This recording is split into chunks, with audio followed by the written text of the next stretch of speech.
Bienvenue dans ce tutoriel du graphe, l'outil principal de VTS Editor. Le graphe vous permet de concevoir des scénarios variés et non linéaires, avec de nombreuses possibilités d'interaction pour l'apprenant.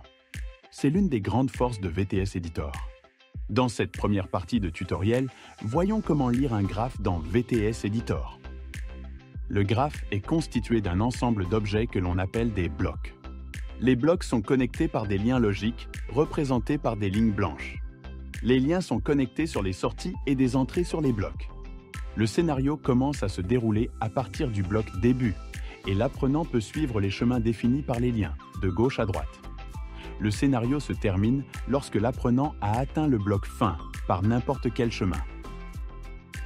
Chaque type de bloc rencontré a un fonctionnement qui lui est propre, permettant d'enrichir le déroulement du scénario.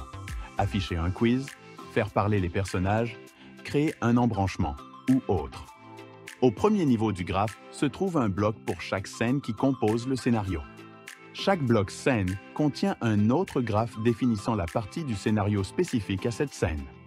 Ainsi, voyons en détail comment fonctionne l'imbrication des graphes des scènes dans le graphe de scénario. Le scénario commence et le lien connecté en sortie au bloc début est emprunté par l'apprenant. Celui-ci atteint la première scène, ce qui nous fait rentrer dans le sous-graphe spécifique à la scène. J'édite cette scène pour voir son graphe. Le bloc début est déclenché, ce qui atteint un bloc quiz. Ce bloc quiz est particulier, car il permet de créer un embranchement en fonction du choix de l'apprenant. Si l'apprenant sélectionne le premier choix, la première sortie du bloc sera utilisée, empruntant ce lien-ci. Un bloc parlé sera ensuite exécuté, faisant parler un personnage, puis ce lien sera suivi, connecté à la première sortie de la scène sur le bloc fin.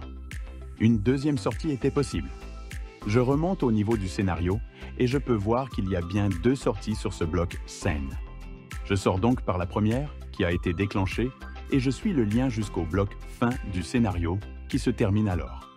Si l'apprenant avait fait un autre choix dans le bloc quiz, dans cet exemple en donnant une mauvaise réponse, il aurait pu déclencher la deuxième sortie de la scène, menant à une autre scène de débrief détaillé, au lieu de terminer le scénario directement. Et voilà, nous avons vu en détail comment lire et comprendre un graphe dans VTS Editor. Dans la prochaine partie, nous verrons comment ajouter des blocs et les relier pour créer vos propres scénarios.